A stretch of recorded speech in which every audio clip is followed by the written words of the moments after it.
O que tem nessa água aí? Todo mundo quer saber o que o Thiago toma. São Paulo inteiro quer saber. Os seus 30 espectadores.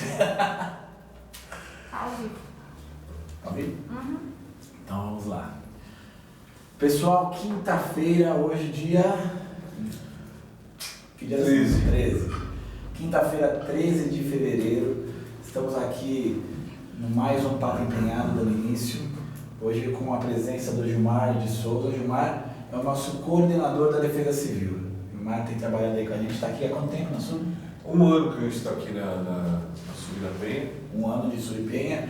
E a gente entendeu que fosse bem propício tratar do assunto da Defesa Civil hoje, já que a gente passou recentemente por um problema sério, que foram as inundações aqui na cidade de São Paulo.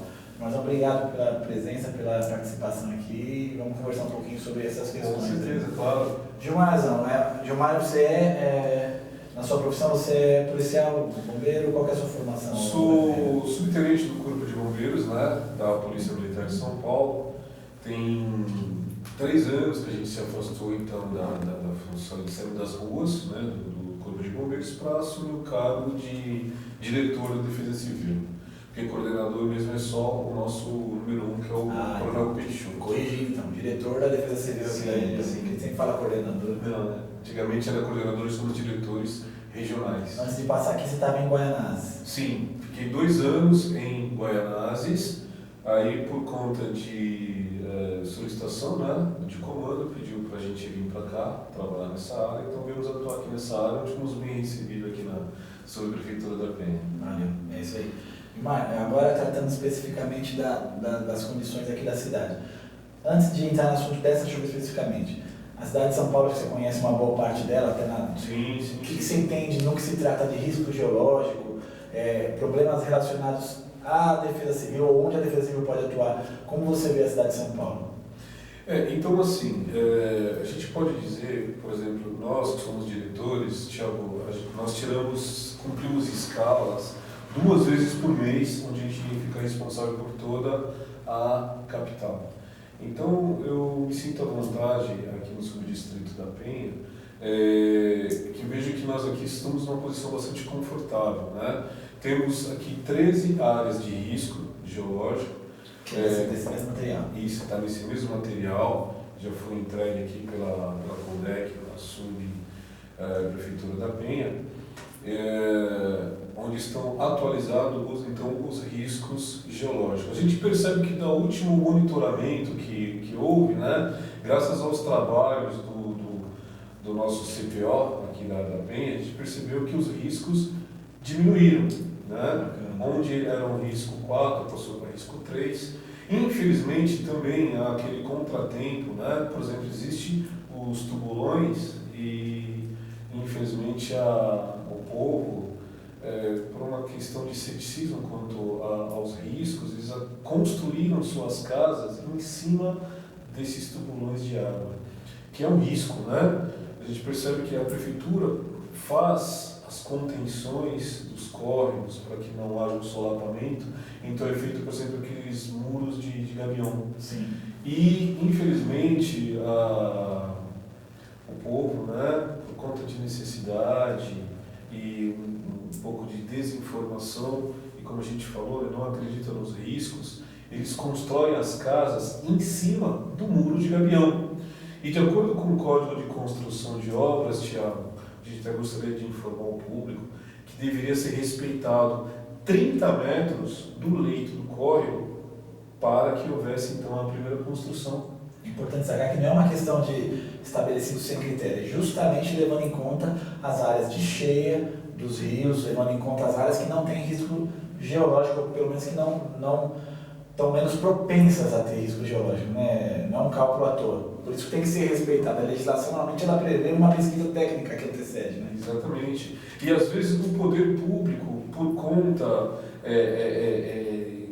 que assim, a nossa maior missão é a proteção da vida.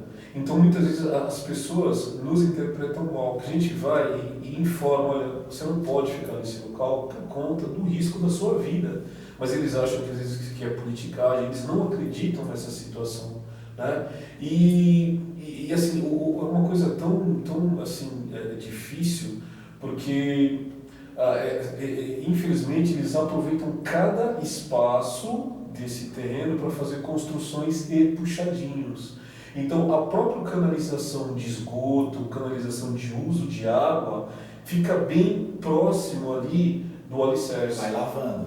Então vai lavando, o próprio cano de esgoto dele vai cavando o alicerce dele. E nisso vai assim como a gente já falou, né? Vai puindo ali embaixo, onde acaba havendo um solapamento, principalmente na beira do córrego. Você está falando então de áreas de risco geológico. Áreas só de risco geológico.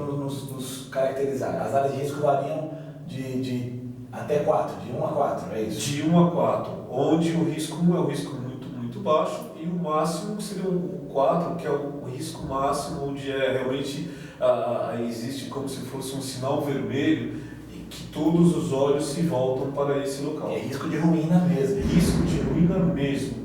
Tá. Na PEN, então, nós temos 13 áreas diagnosticadas como área de risco geológico, porém não há área de risco geológico 4. Temos somente uma área de risco 4. Uma área que é... Você lembra de cabeça qual que é? É a Esperantinópolis.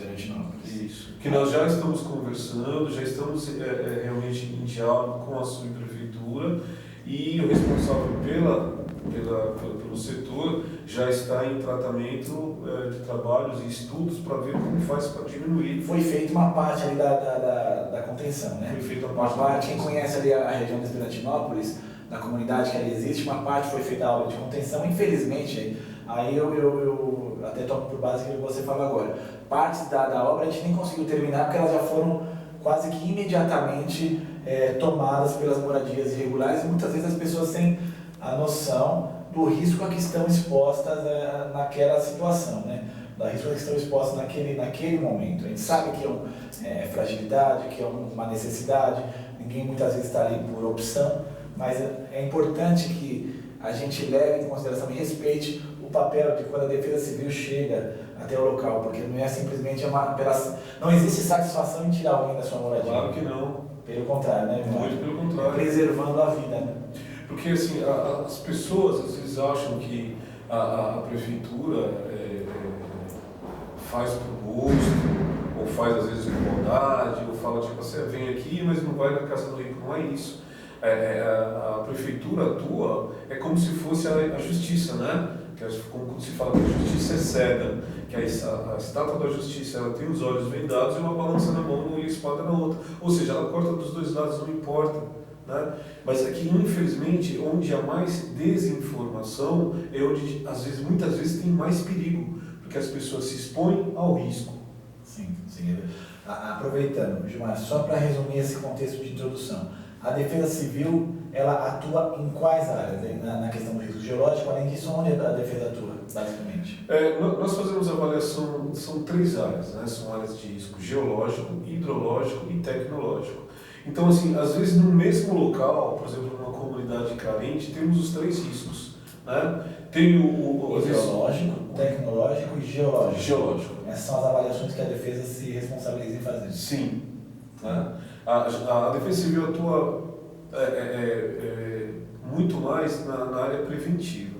Né? O que seriam essas 3 áreas, a divisão dessas 3 áreas? O risco geológico, por exemplo, é quando há uma movimentação de terra. Tá? Por exemplo, aquelas pessoas que constroem suas casas em barrancos, então fazemos uma avaliação por conta de riscos. Muitas vezes a pessoa constrói a casa ou em cima do barranco ou bem embaixo do barranco. Então, se há uma movimentação de terra, desce e é esse risco. Né? Ou, por exemplo, agora falando do risco hidrológico. O que seria o risco hidrológico? Pessoas que constroem a casa próximo à margem de córrego. Né? Como nós falamos, não é respeitado o limite, né? O limite mínimo ali. Que é aquele primeiro exemplo que você deu. O primeiro exemplo que nós demos, infelizmente.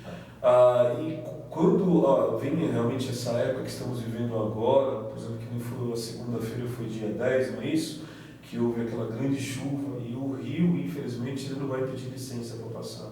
Ele vem e quer tomar o espaço da natureza que um dia foi dele. E ele vai levar tudo. Né? Então, assim, as pessoas que constroem as casas muito próximas ao córrego, em que elas estão expostas a esse acidente. Então, essa é a nossa avaliação. Esse é o hidrológico. E o tecnológico? O tecnológico é assim, nós fazemos avaliação, vamos dar 2 exemplos. Por exemplo, numa comunidade carente, onde as pessoas fazem o famoso gato, né?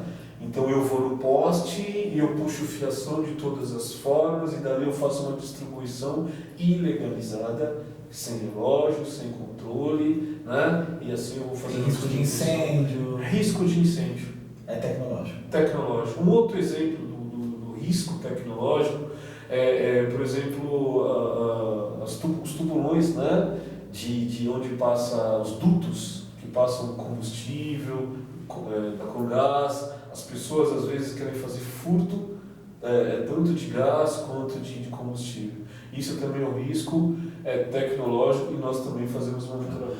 Quando tem uma construção que desabou parte da construção, isso entra em que roda esses 3? A gente teve... Então, aí já deixa de... Como já houve uma escalação, uma movimentação porque do solo... Principalmente nós fazemos um trabalho preventivo. Né? Muitas vezes as pessoas nos ligam e falam, olha, tem uma rachadura aqui na minha casa causado por uma construção aqui do lado. Tudo bem, nós vamos até lá e fazemos uma pré-avaliação. Se for realmente necessário, nós fazemos uma interdição cautelar. A Defesa Civil ela tem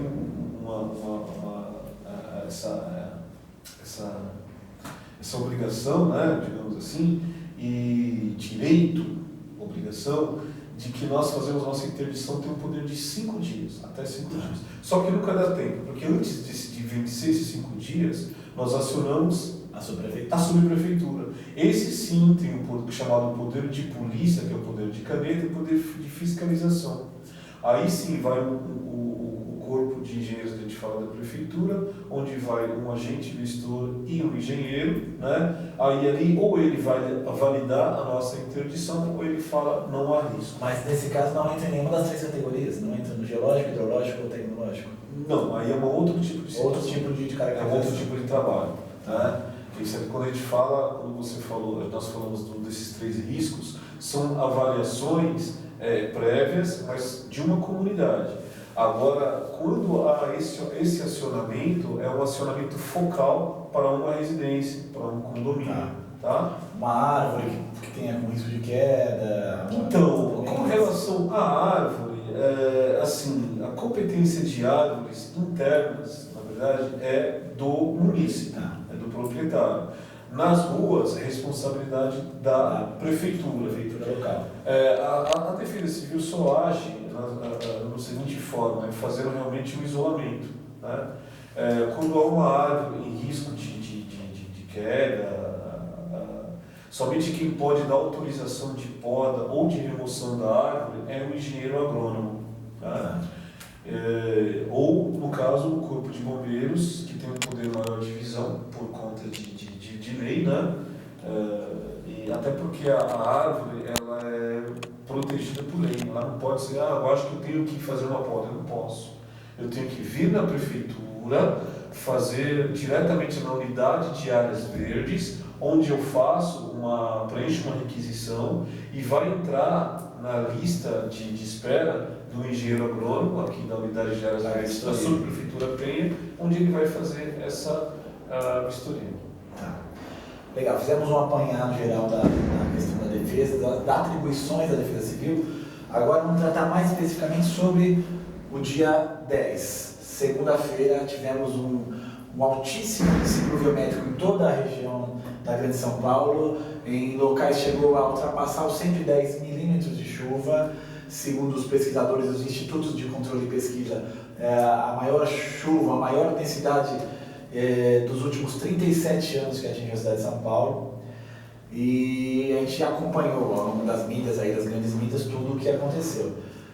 Em se tratando do território da subprefeitura Penha, como é que a gente lidou com isso, ou como é que nós somos atingidos por isso no nosso território? É claro assim, a chuva, quando ela vem, ela não escolhe o lugar, né, Thiago? Ela vem de uma forma generalizada, né? Claro, choveu bastante, muito em todos os locais, E sendo assim, houveram, né, problemas em toda a cidade, em todos os locais. Tanto que hoje já é quinta-feira e ainda estamos colhendo os frutos do dia 10, que foi segunda-feira. Ainda estamos cheios de ocorrência, cheios de atendimento, né? Aqui na Penha, graças a Deus, como a gente falou, tivemos tantos problemas. Embora em janeiro, de acordo com a estatística de janeiro, a Defesa Civil da Penha foi o quinto distrito que mais atendeu ocorrências na capital. Mas hoje estamos com a caixa limpa, não temos ocorrências pendentes. Houve um acidente, um desabamento de um morro. Houve um desabamento, né, por conta de uma construção, né, então assim, que ainda está sendo feito um estudo, uma investigação para saber a causa. Foi interditada a obra, foi interditado as casas laterais, né, por conta do risco. Conversamos até para que as famílias atingidas fossem removidas para um local seguro, assim foi feito, por conta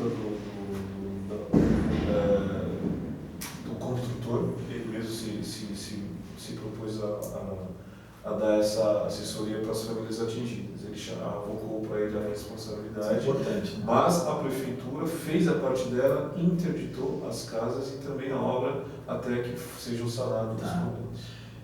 Agora entrando na questão ainda das chuvas, até a título de informação, a maioria quem estiver acompanhando deve ter visto, na nossa região eu pelo menos identifiquei com as nossas vistorias e a nossa equipe, 3 regiões que tiveram pontos de alagamento mais críticos, que foi na rua Ayrton Pretini, ali próximo à 10ª delegacia, embaixo do viaduto Alberto Badra, que chega até próximo ali da Marginal Tietê, aquele trecho teve um alagamento significativo.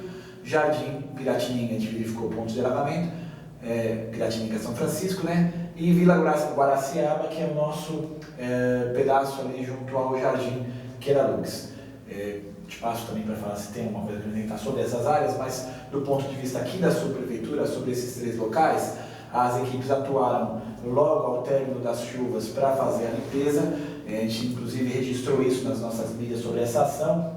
É lógico que a gente tem um acompanhamento para e passo com a Defesa Civil para ver se vai haver a necessidade de auxílio do ponto de vista do serviço social, e aí a Defesa Civil, a Gilmar vai explicar daqui a pouco, faz esse contato, esse link direto com o CRAS, que é o serviço social aqui da região, e especificamente sobre o Piratininga e o Queralux, a gente entra naquilo que o Queralux eu falo Vila Guaraciaba, que é a área da Penha.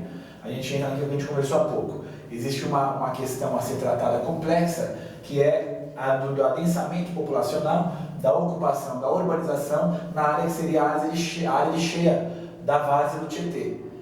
Sobretudo Jardim Piratininga e Jardim São Francisco, estão bem na área de cheia do Tietê, do canal de circunvalação, e isso faz com que a gente, teoricamente, teria que ter feito um projeto de drenagem mais complexo antes que a área fosse urbanizada. Mas como se deu ali uma ocupação não projetada, o trabalho acaba sendo depois, né? Então a gente acaba trabalhando com as residências já constituídas no local. Então a gente vai ter que fazer obras de drenagem, ligações, como nós estamos fazendo uma obra na rua Acará Bandeira, fizemos recentemente uma obra na rua Quetelê. Ainda não surtiu o efeito que esperávamos, mas a gente está trabalhando para isso. Enfim, a gente tem esse ponto que a gente tem que trabalhar. No Jardim Guaraciaba nós fizemos uma área verde nova, uma transformação de um espaço onde parte do córrego foi canalizada. Mas eu quero destacar aqui que as equipes da sua prefeitura, nossas equipes de engenheiros, estão trabalhando nesse local para que esse problema de alagamento seja resolvido. Quero destacar, ainda sobre isso, cabe a informação, a embocadura ali na rua Arlindo Bétio, para quem é da região, para quem conhece a região, a embocadura que antes existia continuou sendo a mesma, não foi alterada a vazão do córrego em nada do que passava por ali. O que nós estamos estudando agora é, na sequência do córrego, ainda já na parte do córrego aberto, existe uma pequena ponte que dá acesso para a USP Leste, que ela sim tem, o córrego vem com uma vazão 2x e ela reduz para x a vazão naquele estrangulamento da ponte. Então a gente está estudando, não sei se você está se localizando onde eu estou falando, mas a gente está estudando de refazer essa ponte,